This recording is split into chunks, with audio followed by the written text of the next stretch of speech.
kamari non Jazirah Arab aina akhlak Arab jahiliyah.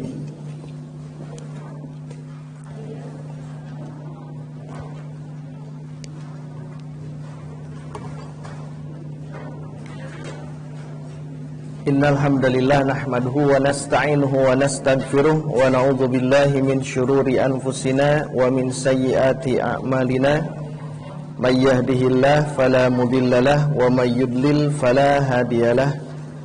Asyhadu an la ilaha illallah wahdahu la syarikalah wa asyhadu anna Muhammadan abduhu wa rasuluh. Amma ba'du.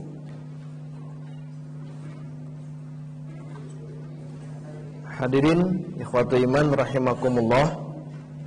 Kajian di malam hari ini tentang sirah nabawiyah masuk ke bab yang baru, membahas tentang akhlak Arab jahiliyah.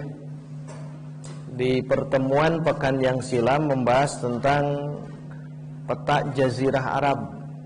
Sekarang kita bahas tentang akhlak orang-orang Arab ya, jahiliyah tentunya, sebelum kehadiran Nabi kita Nabi Muhammad Sallallahu Alaihi Wasallam. Di bahasan yang silam pernah kita singgung bagaimana kemusyrikan ya, justru itu kuncinya ada di situ. Bagaimana kemusyrikan sudah tersebar di Arab jahiliyah, yang di situ ya sudah dijelaskan siapa pembawa patung tersebut di awal mula Arab jahiliyah, yaitu siapa? Amr bin Luhai al-Khuzai.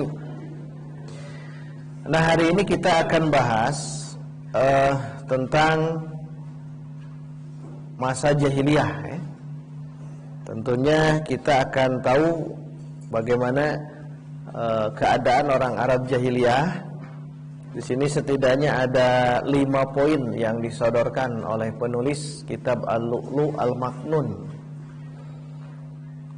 Tetapi beliau mengawali dulu tentang muqaddimah, bahwa ternyata orang Arab sebelum Islam itu akhlaknya buruk ya, sampai mereka tenggelam dalam khomer, judi, sampai-sampai mereka di puncak-puncaknya kekerasan atau kekerasan mereka, sampai-sampai mereka berani untuk mengubur anak perempuan hidup-hidup. Dan itu tersebar ya di seluruh kafilah-kafilah, di seluruh orang-orang Arab saat itu. Sehingga posisi seorang perempuan itu jatuh ya, sehingga seorang perempuan tidaklah bisa mendapatkan warisan. Ya, diibaratkan binatang-binatang tunggangan siga kitu gitu nya. Jadi seorang perempuan itu dihinakan di zaman itu, sehingga mereka tidak bisa dapat waris. Karena yang dapat waris itu hanya laki-laki ya. Kalau ada seorang meninggal, maka anak perempuan tidak dapat, kemudian istrinya tidak dapat, ibunya, neneknya tidak dapat. Makanya saking bagaimana keadaan akhlak Arab jahiliyah saat itu, makanya tidak aneh kalau hadirlah Nabi kita ya. Jadi kehadiran Nabi kita itu di saat masyarakat berada dalam kemaksiatan, kemusyrikan. Kemudian perempuan juga dalam bab makanan itu dibedakan ya, dengan laki-laki. Dan akhirnya begitulah antara laki-laki dan perempuan. Ternyata di zaman Arab jahiliyah perempuan itu dihinakan ya. Kalau kita perhatikan zaman sekarang ya begitulah. Perempuan-perempuan hari ini dijadikan bahan komoditas, didagangkan ya. Kalau kita perhatikan di TV-TV kan sama seperti itu. Makanya roda kehidupan itu berputar. Wa tilkal ayyam nudawiluha bainan nas. Demikianlah roda kehidupan kami putarkan. Jadi di zaman Arab jahiliyah terjadi seperti itu, maka muncul nanti nabi kita. Di negara-negara yang lain hari ini juga atau di zaman dulu terjadinya kemaksiatan, kemusyrikan, maka muncullah para mujaddid nantinya. Nabi kan sudah tidak ada. Muncul para mujaddid, para pembaharu. Kalau kita di Indonesia mengaca tentang di Indonesia memang berat juga tantangannya ya. Karena kehadiran Indonesia itu kan bermula bukan Islam. Kehadiran Islam kan ke sininya gitu. Ke abad-abad ke sini. Kan sebelum Islam kan ada Hindu, ada Buddha kan. Nah, di situ membahas tentang bagaimana kekuatan Hindu Buddha di saat itu dengan akidahnya animisme dan dinamisme. Dan itu berlangsung lama, ratusan tahun kan ya. Jadi kerajaan-kerajaan Hindu Buddha itu bukan menyatukan Nusantara, itu salah. Ya, bukan menyatukan Tatar Sunda, bukan. Justru memporak-porandakan. Makanya jangan sampai salah dalam sejarah. Nah, kemudian nanti masuklah Islam gitu. Islam, maka kita akan mengenal bagaimana Islam di Indonesia. Tapi kita akan bahas ini saja. Nanti suatu waktu kita akan bahas bagaimana peran para ulama, bagaimana peran para santri dalam menegakkan kemerdekaan Republik Indonesia. Karena peran-peran itu tidak bisa kita pungkiri. Baik, kita teruskan di alinea 2 boleh mengatakan ada yang lebih parah lagi selain yang tadi, yaitu asobiyah. Asobiyah itu apa namanya kalau dalam bahasa ini? Fanatisme. Fanatik gitu. Asobiyah. Asobiyah kabilah, asobiyah pangkat, jabatan, sampai-sampai karena asobiyahnya ya mereka tenggelam dalam peperangan. Jadi peperangan teh dianggap biasa gitu ya. Jadi orang Arab jahiliyah ketika ada perang teh heureuy. Jadi hobi gitu bahasa kitanya. Jadi hobi bagi mereka, dan itu sudah menjadi kebiasaan mereka, dan tahunan, puluhan tahun mereka berada dalam ini. Kenapa? Karena asobiyah. Setiap kabilah A merasa berbangga, kabilah B merasa berbangga, kabilah C merasa berbangga. Di Arab itu memang ada kabilah-kabilah. Ya, jadi mereka sama seperti itu. Nanti juga ketika Nabi hijrah di Mekah ke Madinah, ada asobiyah juga antara orang-orang Yathrib ya. Maka di sini jelas bagaimana mereka di dalam peperangan itu sudah menjadi kebiasaan, sudah menjadi hobi. Kebayangkan ke orangnya, keadaan masyarakat begitu. Sampai ada syair, seorang ahli syair jahiliyah namanya Ar-Ruqad bin Al-Munzir bin Dirar Ad-Dabbi. Beliau menyairkan gitu ya, bagaimana keadaan orang Arab. Karena kalau kita ingin mengetahui bagaimana keadaan orang-orang Arab jahiliyah, tentunya harus menyitir ke syair-syair orang Arab jahiliyah. Ya, menyitir ke sana harusnya. Hanya untuk memahami tentang syair orang Arab itu tidak mudah. Karena mungkin tinggi bahasanya, bujang-bujang ku puisi bahasa Banggaran itu bisa ya. Karena mereka tinggi bahasanya. Nah, bagaimana mereka mengungkapkan sesuatu itu dengan syair gitu. Cinta kepada seseorang, syair. Terus untuk membanggakan kaumnya, syair. Bahkan untuk mengajak perang itu dengan syair. Makanya nanti ada sahabat Nabi yang ahli ya dalam syair. Saha itu teh. Nanti diadu syair nanti di dalam masjid dengan orang-orang Arab. Hasan bin Thabit ya. Jadi dia ahli syair juga. Banyak ahli syair di antara sahabat.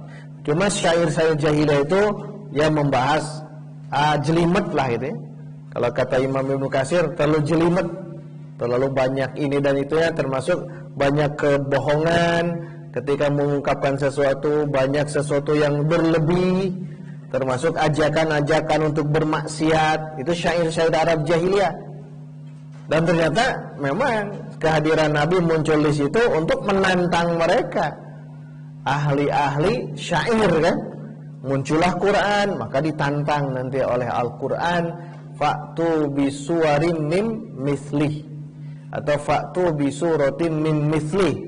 Tantangan-tantangannya dari mulai, kan 3 kali tantangan ya, dari mulai se-Quran, kalau Anda bisa datangkan se-Quran.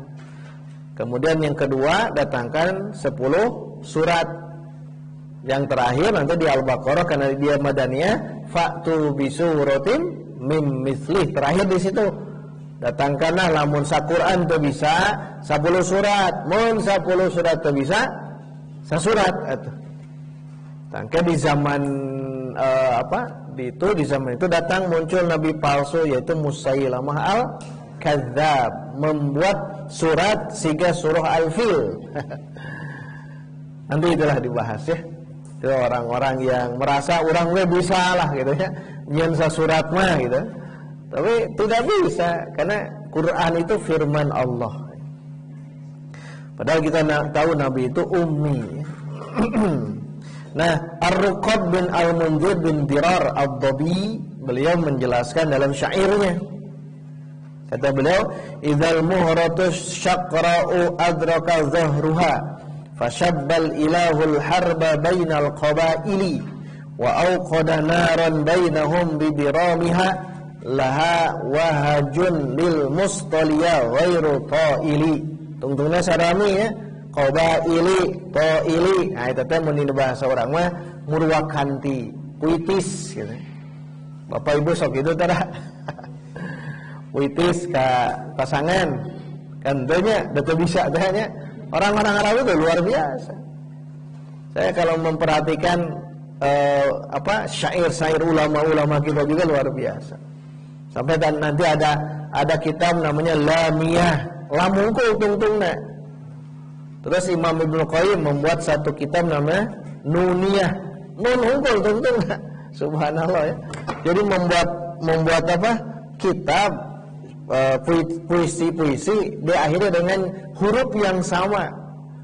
Dan Quran itu juga ada kan, Al-Ikhlas, Al-Falaq, An-Nas, dan yang lainnya kan itu. Makanya rasa Quran nanti ketika periode Makkiyah itu rasanya memang puitis. Beda nanti periode Madaniyah. Kalau Madaniyah rasanya itu hukum, berbicara tentang, maka surah Al-Baqarah, Al-Imran, An-Nisa, Al-Maidah kan hampir kebanyakan Madaniyah kan ya, hukum semuanya. Tapi kalau di juz amma, rasa puitisnya kan terasa. Makanya ada orang yang merasa tersentuh ya, baca Al-Hab kan bahungkul tuh, kecuali akhir ayatnya naon tah? Dal. Akhir ayatnya kan dalnya.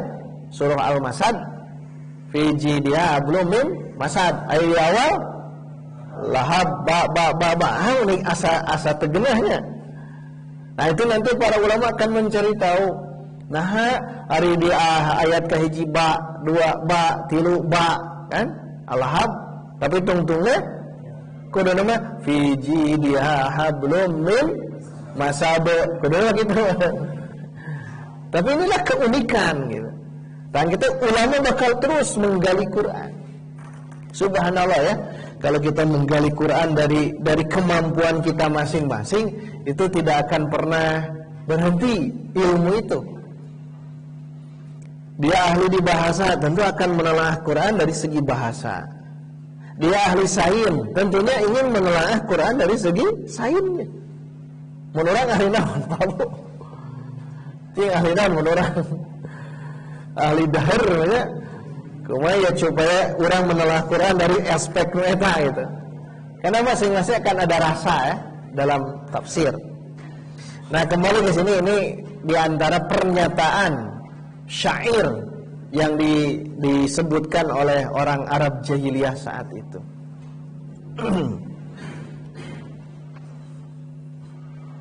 Nah, itu dari satu aspek Bagaimana mereka sudah berani untuk melakukan peperangan menjadi satu kebiasaan, kemudian sudah menjadi mengalirkan darah itu menjadi sesuatu yang biasa bagi mereka, sampai-sampai puluhan tahun ya terus berperang. Wa tadumul harbu arba'ina sanatan, sampai-sampai 40 tahun terus-terusan perang antara kabilah A, B, C itu. Terus gitu perang. Diurangi kada hati-hati. Karena suku bangsa kita kan bermacam-macam suku bangsa, antara suku Sunda, suku Jawa, suku Batak. Ketika tidak dikuatkan dengan ukhuwah kebinekaan kita atau dalam ukhuwah Islamiyah kita, tentunya akan saling berbangga-bangga. Dan itu adalah salah satu perilaku jahiliyah katanya. Jahiliyah, misalkan orang yang ngarasa orang teh Sunda pangnya, nah kadeknya orang teh Palembang pangnya gitu. Entong biasa ada. Yang terbaik di antara kita semua adalah saha akramakum. Itunya yang terbaik di antara kalian adalah atqakum. Bukan karena sukunya. Tapi aya perasaan kita teh.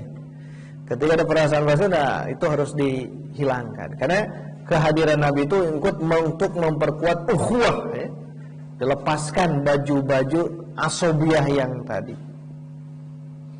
Nah, mereka sampai 40 tahun. Yuqtalu fiha ulufun minan nas, ribuan orang terbunuh, ribuan bahasan 40 tahun. Nah, sejarah ini kan tidak dijelaskan oleh Nabi kita karena tidak terlalu ini, tapi secara data, fakta kalau mau ditelusuri memang betul.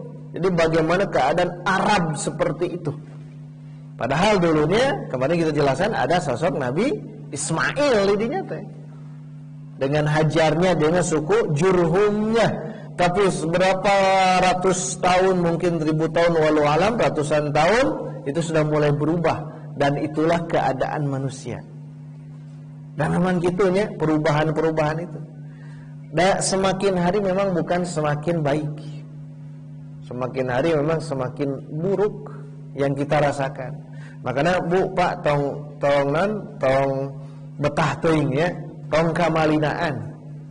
Tong kamalinaan hirup di dunia teh, tong betah teuing. Kita punya tempat atau perjalanan yang harus kita lalui. Itu dari segi akhlak yang pertama, bagaimana mereka seperti itu. Baik, sekarang di antara aspek akhlak yang lain, dan itu akhlak bagian daripada adwa wa amrad mutaassilah.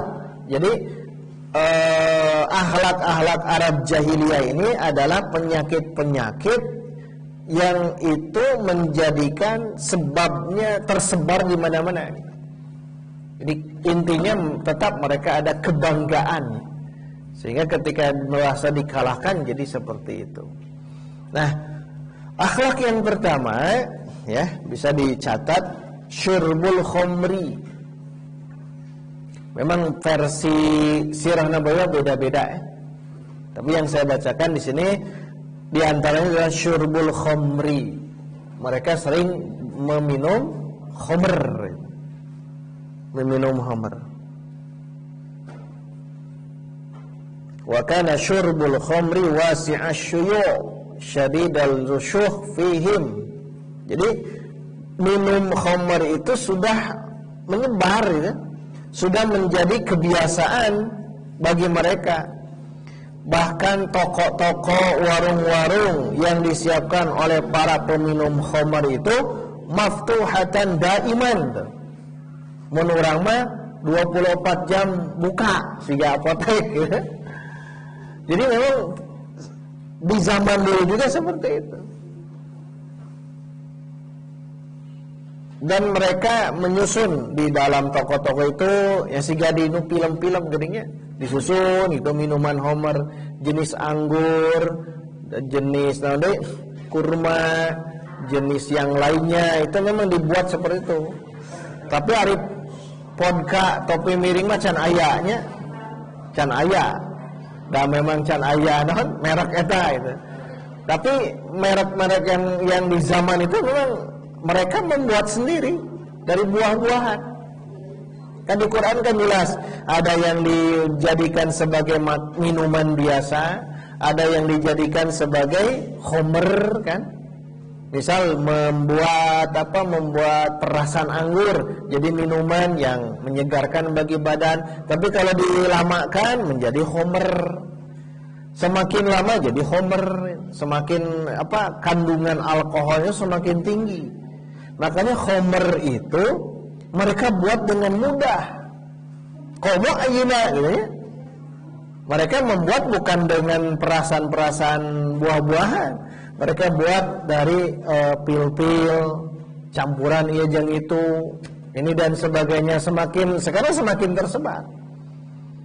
Dan itulah keadaan-keadaan di zaman itu ya.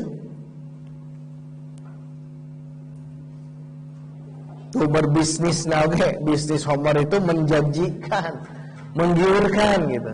Ini tidak maftuhatan daiman, bahkan disebutnya goyah, toko menurang toko goyah gitu ya. Goyah itu kan tujuan. Jadi lamun hayang boga ieu tah ka dieu gitu. Atau kalau saya baca di Imam Ibnu Qayyim al-Jauziyah, ketika orang Arab membahasakan khomer itu induknya kebahagiaan. Nah, oleh Nabi nanti dikatakan ini bukan induknya kebahagiaan, tapi ini induknya segala kemaksiatan. Makanya hati-hati dengan bahasa ya. Hati-hati dengan bahasa. Mereka mengatakan ummul farah. Itu kan induk, farah itu kebahagiaan. Jadi lamun hayang bagja mabok gitu. Makanya kenapa remaja-remaja sekarang, pemuda-pemuda sekarang, bahkan kolot oge sarwanya, ketika mereka stres menghadapi masalah, kabayang teh mabok gitu. Karena dengan mabuk itu akan menghilangkan masalah justru gitu. Justru itu ada ummul khaba'ith. Itu beda bahasa ya. Beda bahasa. Oleh Nabi disebut ini adalah induk dari segala keburukan. Ummul khaba'ith. Sedangkan orang-orang Arab jahiliyah mengatakan ummul farah atau goyah itu tadi. Tujuan hidup bisa tercapai dengan mengkonsumsi ini. Tak hati-hatinya dengan bahasa itu bisa membuat seseorang tergelincir. Itu penting bahasa-bahasa teh. Nah itu bab khomer lah. Dalam Quran kan sudah jelas. Makanya tidak aneh nanti ketika ayat pengharaman khomer sekaligus. Betul kan kebayang Nabi menghadapi masyarakat Makkah itu, ketika ingin mengharamkan haramnya khomer sekaligus. Dijelaskan pertama kali bahwa diantara perasan-perasan anggur, perasan buah-buahan, kalian jadikan minuman-minuman yang bisa menyegarkan, diantaranya memabukkan. Baru dijelaskan dulu di ayat itu. Kemudian turun yang lainnya bahwa khamar itu ada manfaatnya, ya, tapi madaratnya akbar. Itu kan kedua, 4 kali itu. Kemudian yang ketiga apa? Wala taqrabus sholata wa antum sukara. Lamun anjeun salat tong mabok. Maka ada terfikirkan, oh lamun kitu mah lamun di luar salat meunang mabok. Jadi ada sahabat yang seperti itu juga. Jadi lamun rek mabok teh penting. Nah, beres salat Isya. Wis beres salat Isya mabok gitu. Ketika zaman jahiliyah ini belum diharamkan 100%. Jadi maboknya pada Isya. Tah pas subuh teh seger gitu. Jadi dicari alasan-alasannya. Kenapa? Karena minuman khamar ini sudah jadi kebiasaan. Makanya ketika kita ingin merubah kebiasaan satu penduduk tidak bisa sekaligus. Anu kitu mah ngaranna revolusi. Apakah dengan cara revolusi sekaligus bisa frontal ya, bisa beraksi gitu. Ataukah dengan evolusi sedikit-sedikit, mungkin setahun, 2 tahun, 10, 100 tahun seperti itu. Kalau revolusi itu akan memakan banyak korban, Ya, kalau evolusi memang lama, tapi nanti akan bertahap seperti Nabi. Bagaimana merevolusi dengan baik Nabi itu. Revolusi yang diajar Nabi itu adalah bukan revolusi fisik, bangunan, tapi revolusi hati. Nabi di revolusi hati heula mun kan pembangunan. Sarana prasarana itu ku negara kan dibangun sedemikian rupa dahsyat luar biasa. Dari mulai sarana pendidikan dengan gedung-gedung yang mewah, bahkan mahal rek asup tadinya tuh nya. Kemudian sarana kesehatan, rumah sakit yang dulunya biasa-biasa hanya satu lantai, sekarang berlantai-lantai. Dengan sarana-sarana itu lupa untuk merevolusi ini. Itu bab revolusi itu. Ada karya buku kecil karya Kiai Haji Isa Ansori, bagaimana manifest perjuangan persatuan Islam. Tapi masih dalam ejaan lama ya. Bagaimana merevolusi yang terbaik oleh Kiai Haji Isa Ansori ya. Beliau seorang ulama produktif. Dan bagaimana cara merevolusi yang benar itu seperti apa? Intinya ke sini dulu. Ya, merevolusi itu. Nah, kembali ke sini sama. Jadi ketika ada muncul Nabi, ketika Nabi melihat banyak antara orang-orang itu yang melakukan minum khamr baik di siang atau di malam, maka itu berangsur-angsur pengharaman itu. Nah, nanti di pungkas 100% masih ditinggalkan itu di Madinah. Ayat itu turun, yaitu innamal khamru wal maisiru wal ansabu wal azlamu rizun min amali syaitan. Nah, itu ditegaskan fajtanibuhu. Nah, ketika sahabat mendengar ayat fajtanibuhu, sok jauhan nu ngaranna khamr, nu ngaranna judi, nu ngaranna semuanya tinggalkan, karena itu adalah bagian daripada syaitan, amal syaitan. Maka di situ disebut banjir khamr. Kenapa? Revolusi hati. Diheula jadi dikuatkeun teh. Sok bertahan lama kan itu. Banjir khamr, langsung banjir khamr. Jadi lamun di rumah masing-masing itu dikeluarkan khamr, dialun-alunkeun gitu. Ketika turun ayat itu. Itu ayat terakhir ya, pengharaman khamr, fajtanibuhu. Tinggalkan ku aranjeun gitu. Nah, itu jadi revolusinya luar biasa. Maka sosok Nabi itu yang dahsyat lah, luar biasa bagaimana membina umat. Kalau Nabi Muhammad itu 23 tahun ya selama itu bertahap, tapi tetap dikokohkan itu tauhid. Tauhid itu. Jangankan lama seperti tadi, bilal saja, baru saja mendengar, baru saja ikrar syahadat, kudu nungana kita ngelesotkeun keyakinannya, akidahnya tidak mau. Kenapa? Karena mentalnya, qalbunya sudah kokoh kuat. Nah, ini juga sama bab khamr. Nah, di zaman dulu ya sudah wajar. Jadi kabayang ku urangnya sebelum dia datangnya Nabi kita, Nabi Muhammad sallallahu alaihi wasallam, itu khamr itu sudah menjadi minuman biasa. Mun di urang mah minuman-minuman lamun ngariung gitu sigana gitu, marah bohong gitu. Jadi di zaman hari teh, jadi mau nanya minum pasti dengan khamr. Dan hari ini, Pak Bu, di barat-barat, film-film barat kan, khamr sudah minuman biasa, tak siga gitu. Jadi ada bar-bar, ada tempat-tempat di mana itu sudah disiapkan. Arab dan gitunya. Kan itu dianggap Arab itu adalah semuanya bagus. Aya nu model kitu tah. Kita bakal pernah orang Arab ayeuna oge. Kita akan bertemu dengan Arabnya Abu Bakar As-Siddiq. Luar biasa, dahsyat, luar biasa. Tapi satu waktu mungkin kita akan bertemu dengan Arabnya Abu Jahal. Tidak semuanya. Makanya beda ya antara kita dengan orang Arab, memang beda. Karakternya masing-masing beda. Kita itu di negeri tropis, maka akan karakter seperti ini. Tapi lamun orang Arab beda, tidak bisa disamakan. Kenapa? Sengaja Allah ciptakan kita wa qabaila wa syu'uba, ya, berbangsa-bangsa, bersuku-suku. Nah itu yang pertama, syurbul khomri. Banyak literatur di sini ya. Yang kedua, qimar. Yang qimar, al-qimar. Qimar itu judi itu taruhan. Mun baheula mah aya togel. Ayeuna gaya kene SDSB diurangnya. Ayeuna masih kene forecast. Dan nanti berubah nama. Inti nama ini adalah maisir, qimar itu.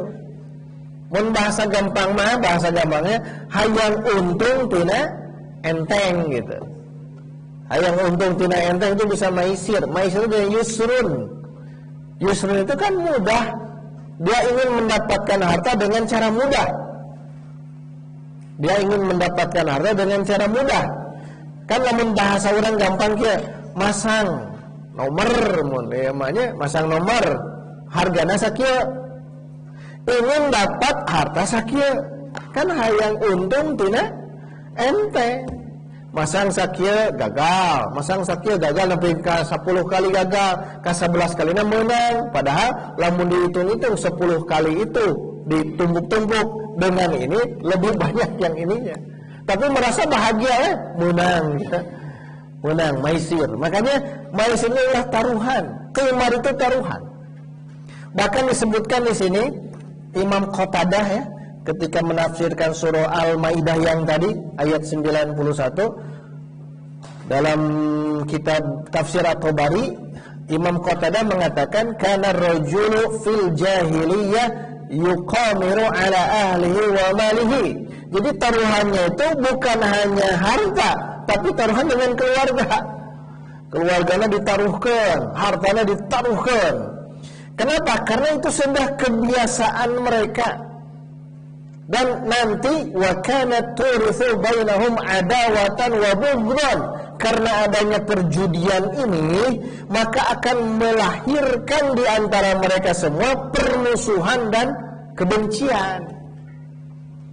Dan ini anu judi mah kitunya ngariung gitu, tapi ngariung nanti dalam perpecahan. Persatuan mereka itu dalam perpecahan. Meninggal orang berpecah-pecah tapi dalam persatuan. Ya kan lamun judi mah ngariung, tapi pada hayang ngelehkeun. Itulah judi. Itulah qimar atau maisir. Ngariung lah. Misal taruhanon main catur. Main catur taruhan teh naon? Nu eleh masangkeun gitu ya. Taruhan eta. Nu eleh masangkeun. Aduh sama-sama dia bersatu tapi berpecah. Ingin mengalahkan. Atau lamun naon deui nya? Nu gampang lah di urang. Badminton, nu eleh kokan. Ada itu maisir. Dan itu sudah mendarah daging di orang Arab jahiliyah saat itu. Termasuk kita juga akan berputar roda kehidupan. Makanya pentingnya talab ilmu di sini. Kan coba nama datang naon gitu. Di Purabaya, di Pusdikap dulu kan adanya pertandingan sepak bola. Sebenarnya sok ningal ada sekelompok orang ngariung, sugan teh nonton hungkul. Beres nonton ngabagi-bagi duit. Lain ngabagi-bagi duit, eleh mere ka jalma nu eta gitu. Kayak itu sudah dijudikan. Nanti ada cara-cara tersendiri. Apakah setengah main, cing nu menang nu mana A nu B misal gitu. Ataukah memang langsung lebih dari itu, cing menang sabaraha gitu. Makanya perjudian dalam apapun juga itu bisa dilakukan ketika dia taruhan. Makanya maisir ini sudah kebiasaan mereka. Maisir itu judi. Tapi kemudian yang saya baca ya di literatur yang lain ada kelebihan judinya mereka. Karena mereka merasa mufakharah al-fakhru. Jadi mereka itu merasa bahagia, bangga gitu. Merasa bangga ketika menang di taruhan ini. Bagaimana cara mereka membanggakan dirinya? Harta yang mereka dapatkan itu tidak dimakan oleh dia, tapi diberikan kepada orang-orang yang membutuhkan. Menurama fakir miskin. Ada di antara sifat mereka seperti itu. Tapi diniatkan itu bukan niat ikhlas. akhlak mereka bagus. Setelah menang judi tadi dibikin kabatur. Cing lamun ayeuna kumaha? Maka jahiliyatul yaum asyaddu min jahiliyatil amsi. Kan begitu kata ulama. Jahiliyah zaman sekarang lebih parah tibatan jahiliyah zaman baheula. Kenapa? Karena sekarang itu dia masang taruhan. Lamun menang dikekeuh ku sorongnya. Yang paling parah lagi apa? Diberikan kepada anak istri. Atau mungkin jadi hawana panas. Anak istri jadi hawana panas. Kenapa? Dari hasil judi itu. Makanya subhanallah, na'udzubillah ya, di orang-orang Arab itu sudah kebiasaan seperti itu. Maka nanti di pertemuan berikutnya kita akan bahas bab baru, kenapa Nabi hadir gitu. Tapi dengan ini sudah terbaca ya, kenapa Nabi hadir. Nah, setelah itu baru ke nasab Nabi plus terjadinya ashabul fil. Kasabar itu teh. Kedua, qimar atau maisir ya. Ketiga, ta'atihimur riba. Riba, nu katilu mah riba. Ya, bergelumangnya kemaksiatan di Arab jahiliyah. Jadi riba, bab riba nu katilu teh. Al-Arabu wal Yahudu yata'atawna riba wa kana fashiyan fihim wa kanu yujhifuna fihi wa yablughuna ila haddil ghulu wal qaswah. Sudah pada puncak-puncaknya ya orang Arab jahiliyah itu dalam bab riba ini. Dalam puncak-puncaknya. Ayo diurang eta. Lebih parah. Dinaungi ya. Dinaungi lebih parah, tapi anggap tidak ini. Makanya jangan berpikir dulu kita ingin mendapatkan negara mayoritas muslim, tetapi kenapa kita tidak merasakan kenyamanan dalam wilayah keislaman kita? Karena banyak kemaksiatan yang ini. Coba perhatikan yang pertama, yang tadi bab khomer, lamun ninggalin berita, nauzubillah. Ditemukan sekian kilo, sekian ton, sekian banyak. Dan kan dibawa ke oknum-oknum nanya. Dan ternyata itu kan menyebar ke keluarga-keluarga muslim. Diurangi. Yang kedua maisir di mana-mana. Nu katilu riba, wah riba. Komo urang matakan hati-hati bab riba teh nya. Sering ngawanti-wanti, teu kapaksa teuing mah ulah.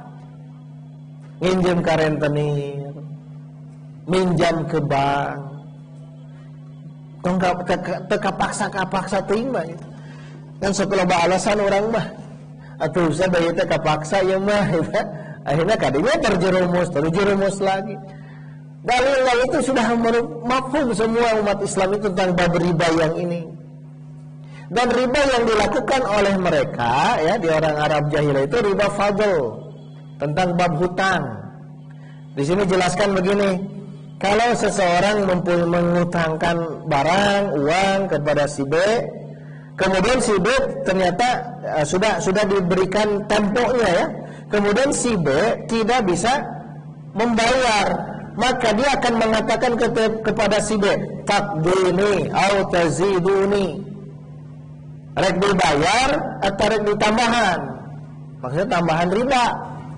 Jadi nginjem sakia bulan hareup teh bulan depan dia tidak bisa membayar ini, maka orang yang meminjamkan itu saat dibayar moal, lamun juga ditambahan, itu riba dalam hutang piutang. Ya, makanya ada yang mengatakan berlipat ganda, ada yang mengatakan tidak. Itu riba di zaman itu dan tetap rek berlipat ganda ataupun tidak. Ini ketika jatuh tempo, ini kan jatuh temponya 1 bulan. Jatuh tempo tidak bisa dibayar, maka itu ketika ada tambahan itu yang dimaksud dengan riba. Riba itu kan bertumbuh, berkembang riba. Makanya disebut diurang diganti riba teh jadi naon? Anu tumbuh, anu ya bunga. Kan bunga teh berbunga tumbuh itu teh. Ku bahasana halus. Ieu mah usah riba, ieu mah bunga. Eta teh kotok teh ono eta teh. Ya, sarua kene. Tak seterjerumus urang teh nya, kumaha atuh ya solusina. Ada solusi yang real harusnya. Dan itu harus dikuatkan oleh masyarakat sendiri. Ada kekuatan jamaah kita kudu nama gitu. Kekuatan jamaah itu dengan adanya koperasi kecil-kecilan nanti akan membesar. Asal amanah semuanya. Sebulan misal 100.000, 50.000 terus kumpulkan. Ada yang pinjam, kita pinjamkan. Pinjamkan dan jangan ada kelebihan. Ketika dia melebihkan kepada jamaah kita ya nggak apa-apa. Yang penting kita bantu. Orang itu kan menyebutkan ini tidak boleh, solusinya mana gitu. Sesungguhnya sederhana. Dan banyak orang-orang yang tidak peduli itu karena sudah merasa ini mau sudah darurat, padahal bisa kita optimalkan. Sok bayangkan Pak Bu, di sini kita ada 100 orang. Tiap orang 1 juta, terkumpul seberapa? 100 juta. Dan 100 orang itu punya hak untuk meminjam, baik pinjaman untuk kehidupannya atau pinjaman untuk bisnisnya, pinjaman untuk yang lain-lainnya. Itu kan bisa dari 100 juta itu. Tapi itu ngomong tuh bisa, tapi hese gitu, ngajak tehnya. Andaikan, Kang Nuh siap teh. Andaikan di jamaah bisa gitu tapi harus betul-betul amanah. Kan beda ki daya mah tambahanana jeung moal jatuh tempo urang teh nu nginjem ya. Angkele bulan ayeuna teu dibayar, bulan kita dibayar. Dengan banyak alasan, harusnya bertanggung jawab. Nanti akan bertumbuh kembang eta teh. Makanya harus ada yang namanya wakaf produktif. Baitur Rahman teh kedah aya sareng dan orang masih kena lemah gitu. Lemah nanti mikirnya gitu cukupnya ka bangsa jangan kieu mah. Kan bae da bungana ngan 1%. 1% sebulan kali 2 setahun 12%. Lamun teu bisa nyicil, bunga. Riba eta teh nya. Nah, di zaman itu riba tuh dijelaskan sudah menjadi wa qad rasakhal riba fihim wa jara minhum majral umur tabi'iyyah allati saru la yufarriquna bainahu wa bainat tijarah. Sampai-sampai mereka riba itu mengalir seperti tabiatnya, ngalir dalam kemasyarakatan sehingga mereka tidak bisa membedakan mana riba, mana bisnis. Itu biasa. Karena belum ada hidayah dari Allah melalui kehadiran Nabi kita. Jadi itu apa? Anu berdagang riba dan menang untung, anu ya riba dan menang untung. Ternyata salah. Kan jelas di Quran oke. Mereka orang-orang Arab, mereka orang-orang Yahudi mengatakan innamal bai'u mithlu riba. Jual beli bisnis sarwa jeung riba. Tapi Allah kan menjelaskan wa ahallallahu bai'a wa harrama riba. Allah menghalalkan bisnis, tapi Allah mengharamkan riba. Berarti berbeda. Cek Yahudi, cek orang Arab jahiliyah sarwa wae, tapi menurut Allah, menurut Islam tidak. Halalnya bisnis, haramnya riba. Dan ternyata dengan adanya sedekah, yamhaqullahu riba wa yurbis sedekah. Allah akan menghancurkan orang pelaku riba wa yurbis sedekah dan akan melipat gandakan sedekah. Karena itu kehartu ayat itu secara logika kenapa bisa seperti itu? Dengan sedekah bisa melipat gandakan secara logika. Tapi ternyata bisa ya. Bisa. Makanya penting kita bisa memaknai tentang bab yang ini. Karena ingat riba di zaman itu di mana-mana. Bahkan Imam At-Tabari dalam tafsirnya menjelaskan tentang ini semua, bagaimana praktek riba di ahlul jahiliyah. Di urang sarwanya naudzubillah bab riba. Intina mah riba mah kieu lamun teu bisa mayar dina tanggal nu eta, waktu nu eta, nambah rek nambah 10.000, 100.000, bahkan nambah 1.000, itulah riba. Karena akadnya di dinya. Kecuali saya yang meminjam, abdi bade nambihan teh naon eta mah nya beda. Aya hadis dhaif kan, kullu naon qardin jarra manfaatan fahuwa riban. Setiap pinjaman yang nanti ada manfaatnya bisa jadi riba. Tapi harus ditelaah kembali. Tapi intinya ketika saya minjam 100.000, maka harus ditambah 110.000. Nah, 10 itu riba. Karena itu adalah dain, hutang. Berbeda dengan bisnis. Nah, bisnis maka beda deh. Makanya bab riba mah di mana-mana. Aya teh lubang maparinan tanpa riba. Aya ayanya atau aya wae tambahan mah walaupun hanya 1%. Walaupun 1%. Kalau bank syariah itu nanti diakad ya. Makanya penting diakad, Bu. Akad itu akadna naon gitu. Urang mah kan kadang-kadang para dijelaskan. So kalau orang pinjam ke bank, itu ya aturan-aturan. Kan orang ujungnya tanda tangannya. Kan beberapa lembar, misalnya 10 lembar, maca teh lila-lila teuing kan itu nya. Yang petugas itu tengah jelaskan gitu-gitu engko. Akadnya itu pokoknya nama mun aya akad kalau jatuh tempo maka dikenakan denda, eta coret. Sok coret, saya mau ini tanpa ada ini, dah mau diterima.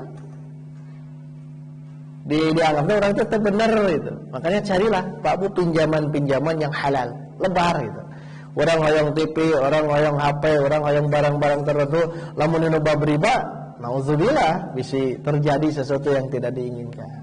Bisa yang HP, ternyata aya ribana, bisa terbarokah gitu ya. Betul nu gaduh sametan di bank sok tamatkeun heula, bereskeun heula. Tong artina usah ayeuna mah tong dibayar atau da riba, tong bongan saha, bereskeun heula. Satahun 2 tahun bereskeun, tos kitu tong hayang deui itu. Gali lobang tutup lobang, hayo itu. Carilah Bu, Pak, orang-orang yang amanah. Aya mana di dunia aya banyak, aya wae orang-orang amanah yang kita bisa pinjam tanpa riba. Aya wae asal orang yakin berdoa kepada Allah dan kita minta untuk amanah, oke. Karena ada lobana itu amanah itu. Ya. Itu yang ketiga ya, yang ketiga. Yang keempat saya ringkas saja ini. Intisyaruz zina, perzinahan. Ya makan namanya jaring syaitan namanya, jaring jerat-jerat iblis sih teh. Dimulai kamari kemusyrikan awalnya dah bermula didinya. Kata kunci dari kemusyrikan, tidak bertauhid, itu kata kunci di awal yang sudah kita bahas. Nanti akan masuk ke perkara-perkara iya. Peperangan mah, peminum khamr mah, perjudian mah, riba mah, termasuk ya zina, perzinahan itu, aduh, kurang-kurangnya kita bisa menjaga iffah, kehormatan diri. Makanya dalam Islam itunya perzinahan, kalau dia sudah menikah mesti dirajam. Kalau dia belum menikah maka cukup dicambuk. Artinya kan ini perilaku yang luar biasa harus kita hindari. Tapi tentu di zaman sekarang komono pemuda-pemudi kan tidak mudah untuk menghindari ini. Ya, tidak mudah. Sadarnya kuat di masjid, di masjid kuat. So, balik ke imah ya santri kayaknya mau liburnya bisa wae ngelai deh ya. Karena berat tantangannya. Sayyidina Aisyah di riwayat Muslim, riwayat Bukhari ya. Aisyah kia anna nikah fil jahiliyah kana ala arba'ati anha. Jadi pernikahan zaman jahiliyah ada 4 metode, 4 cara. 4 cara pernikahan teh. Nah, kita masuk apakah bapak Nabi kita? Siapa bapak Nabi orang? Abdullah ya? Menikah dengan Aminah. Apakah Abdullah dengan Aminah melakukan pernikahan yang sah atau yang tidak? Sebab di zaman jahiliyah itu banyak ragam caranya. Dia dijelaskan ya. Di antaranya temannya di antaranya. Kanton ditinggal di Riwayat Bukhari, kitab nikah, bab idza talaqtumun nisa fabalagna ajalahunna, hadis nomor 5127. Nu gaduh Bukhari. 5127, 4 kriteria dalam pernikahan jahiliyah. Nanti diambil satu saja. Seperti yang kita saksikan hari ini. Yaitu ada kedua mempelainya, ada saksi, ada wali, ada ijab kabul. Itu yang disahkan oleh Nabi kita. Tapi di zaman ini masing-masing berbeda. Nah, di antaranya begini, yajtami'un nasul katsiru, ayah laki-laki mereka berkumpul, gabung, fayadkhuluna 'alal mar'ati, mereka masing-masing masuk ke seorang perempuan, la tamna'u man ja'aha wa hunnal baghaya, mereka itu perempuan-perempuan itu para pelacur. Kunna yansibna ala abwabihinna rayatin, mereka setiap pelacur-pelacur itu menancapkan di pintu rumahnya, pintu tempat itu ada bendera-bendera tertentu. Takunu alaman, menjadi pertanda bendera etate. Wa man aradahunna dakhala alaihinna, sahanu hayang asup sok asup. Itu kan pelacur. Apalagi pelacur zaman now, auzubillah, pakai fasilitas online ini mah. Jadi naon-naon pakai online ini mah. Pakai online naon-naon teh. Nepikeun ka hayang cager di online. Saking canggihnya sekarang kan begitu. Di online maka berat deh, tantangannya itu berat. Seorang muslim mesti menjaga kehormatan diri seumur hidup, masalahnya. Maka Pak Bu, nyamankan di keluarga. Biasanya bermula dari negara itu. Nyamankan di keluarga. Kenapa mesti dinyamankan? Kalau tidak nyaman di keluarga, bisa entrap di rumah makan yang lain gitu ya. Di restoran yang lain gitu. Makanya hati-hati. Nah, ini juga perilaku perzinahan zaman itu. Jadi lamun aya tanda mereka bisa masuk bebas melakukan perzinahan. Tetapi ingat, ada kelebihan di zaman jahiliyah yang ini, berbeda dengan sekarang. Andaikan ada seorang perempuan dizinai oleh 10 orang laki-laki, kemudian hamil, melahirkan anak. Nah, yang 10 ini mereka bertanggung jawab. Kelebihan jahiliyah na mah. Sehingga ayeuna bertanggung jawab tak? Engkau tuh, ada geus mayar ieu kan itu. Artinya di zaman dulu itu masih ada pertanggungjawaban. Makanya nanti ketika perempuan ini melahirkan seorang anak, nah si bayi ini disimpan, misal di satu tempat di ranjang, kemudian 10 jalma ini mereka bertanggung jawab. Si A, B, C sampai 10 orang ini bertanggung jawab. Tadi digolorkeun lelaki saurang-saurang teh. Jadi ya orang ya lalakina gitu digolorkeun, tinggal ku pakar ansab ahlina, tinggal ujung rambut sama ujung kaki ya waraf model kieu. Lain kan mah. Lain ya mah, lain. Oh iya mah orang Garut sih namanya. Orang Garut. Wah, orang Garut dia bertanggung jawab. Dan itu memang subhanallah ya, pakar ansab itu luar biasa dan benar. Pakar ansab itu benar. Jadi memang subhanallah, mun ayeuna mah gampang kan tinggal dites naon? DNA. Tes DNA ayeuna mah kan zaman dulu lebih dahsyat lagi. Tinggal digolorkeun warnana. Maksudnya orangna hidung, ieu bodas bisa ya beunang gitu teh. Bapakna bodas, orangna hidung atau dibalik. Itu bisa ini betul adalah orang tuanya dari hasil teliti dia. Karena pakar ansab di zaman itu luar biasa. Dan ketika disebutkan bahwa si A ini yang menjadi ayahnya, yang 9 bebas, yang 1 dia bertanggung jawab untuk menikah perempuan tersebut. Nah, itu kelebihannya. Tapi di antara banyak nikah-nikah yang disahkan yang tadi ya, di antaranya. Dia dijelaskan Rasul melarang upah pelacuran. Kemudian Rasul melarang upah tukang bekam. Nah, ya suka dia. Ya. Riwayat Ahmad nomor hadis 7976. dari Abu Hurairah bahwa Nabi bersabda, bahwa Abu Hurairah berkata, Nabi bersabda, naha Rasulullah an kasbil hajjam. Rasul melarang mendapatkan upah dari tukang bekam. Wah, tukang bekam saat ini.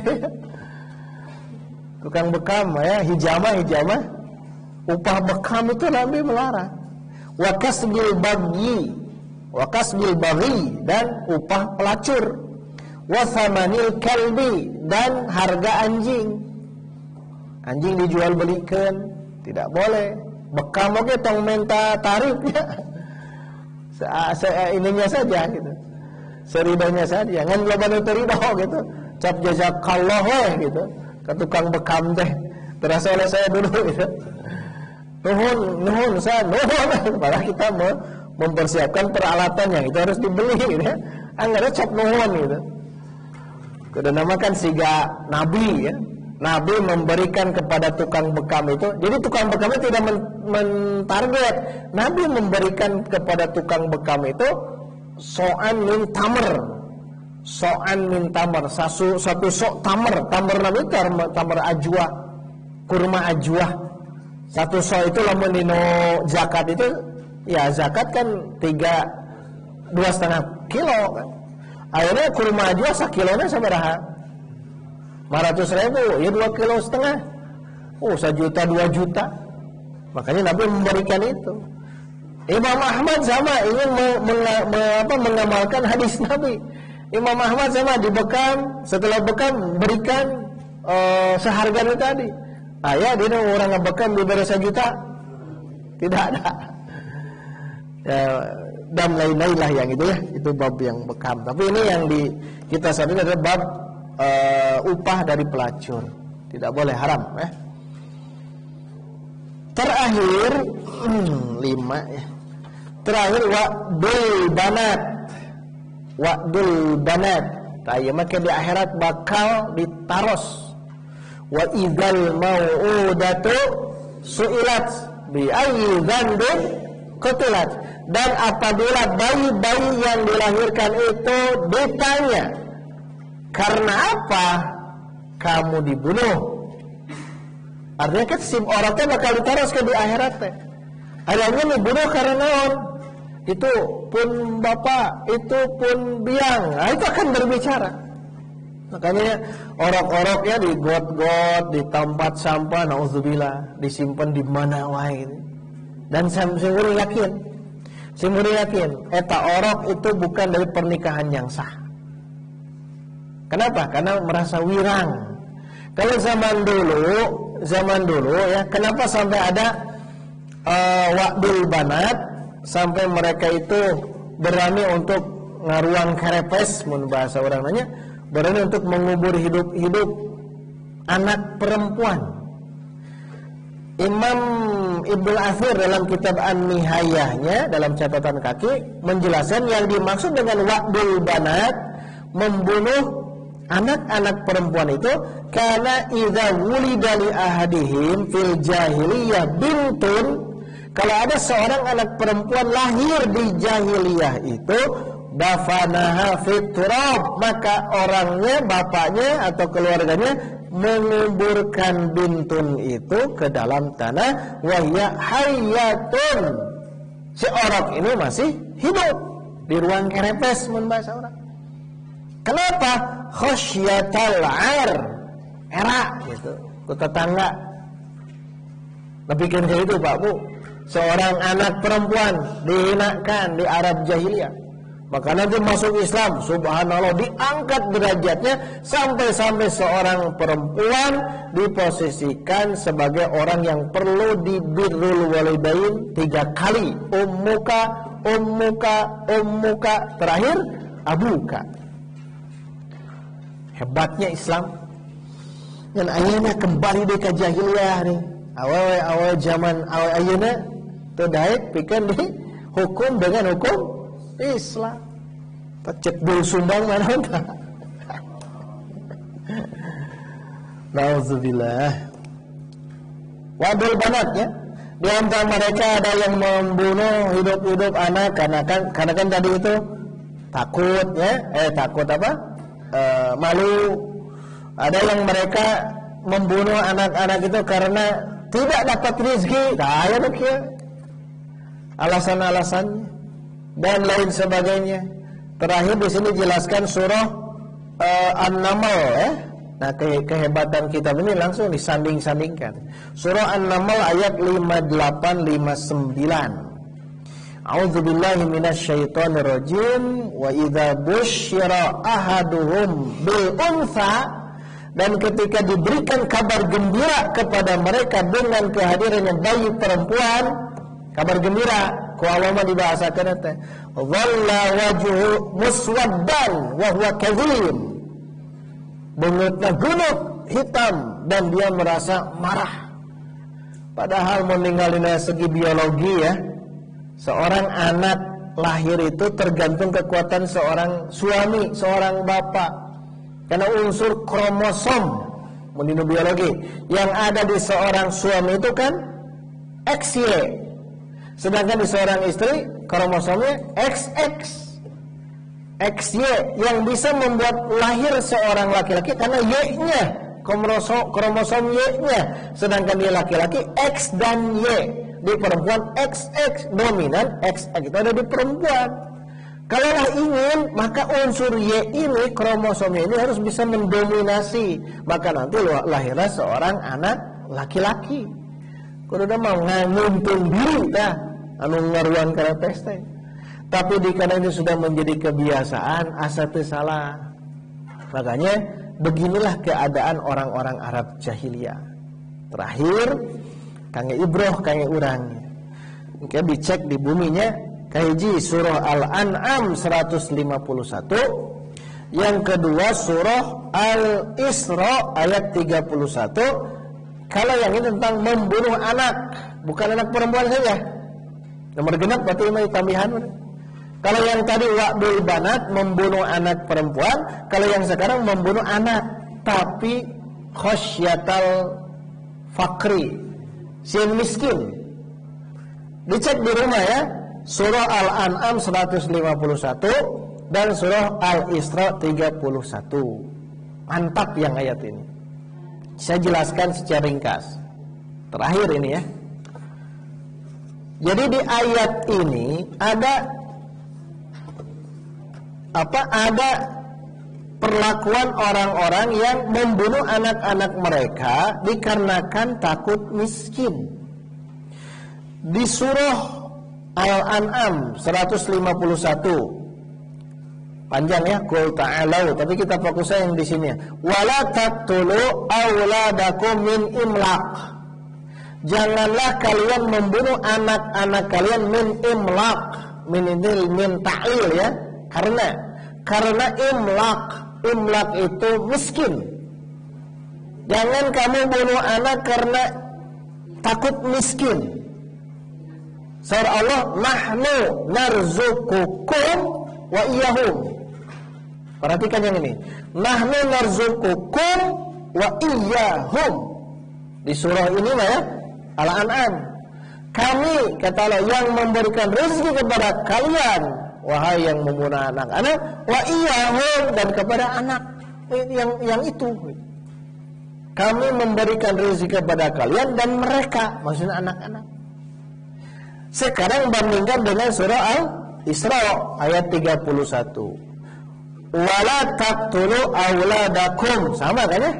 Jangan kalian membunuh anak-anak kalian. Kalau yang tadi min imlaq, min karena. Yang di sini khasyata imlaq. Lebih jauh ayat kata khasyah, lebih keun gitu. Dikarenakan takut miskin, takut melarat, dibunuh. Jika di Bandung pada ibu membunuh budakna tiluan sekaligus dibekep ku bantal. Auzubillah. Tapi di ayat ini lihat ada pergantian domir. Kalau yang tadi nahnu narzuqukum wa iyyahum, sekarang dibalik nahnu narzuquhum wa iyyakum. Subhanallah ini ya. Kami yang memberikan rezeki kepada mereka anak-anak wa iyyakum dan kalian. Jadi maksudnya, itu maksudnya dua ayat yang berbeda itu. Kangge urangnya yang sudah punya keturunan. Yang belum punya keturunan, nanti yakinkan diri gitu. Lo can nikah, siap-siap gitu ya. Keberadaan anak itu dan keberadaan kita itu tongsiun masalah rizki. Jangan takut terhadap rizki, karena Allah yang akan memberikan rizki, baik kepada kalian ataupun kepada anak kalian. Karena dua-duanya langsung disebutkan ke Allah. Inilah hebatnya ayat Quran. Apalagi kalau telah, kenapa ada kata khosyah di situ? Hanya yang jelas pelajaran bagi kita. Orang-orang Arab itu merasa malu, atau mungkin kalau ditambah merasa tidak mendapatkan rezeki, karena dikatakan nanti kehadiran anak akan mengambil rezeki orang tuanya. Terlepas dari alasan itu semua adalah perilaku jahiliyah, akhlak jahiliyah yang luar biasa berat ya, tantangan bagi nanti kehadiran Nabi, sehingga tidak aneh kalau nanti Nabi akan hadir di antara orang-orang yang seperti tadi. Insyaallah kita akan teruskan di pertemuan berikutnya, yaitu di pasal yang baru, yaitu judulnya ya, limadza bu'itsan nabiyyu sallallahu alaihi wasallam fi jaziratil arab. Kenapa Nabi diutus? Kenapa Nabi hadir di jazirah Arab? Yang tadi sudah kita jelaskan, nanti akan kita teruskan insyaallah di pertemuan berikutnya. Aku qouli hadza wa astaghfirullah li wa lakum. Rabbana atina fid dunya hasanah wa fil akhirati hasanah wa qina adzabannar. Walhamdulillahirabbil alamin. Wassalamu alaikum warahmatullahi wabarakatuh.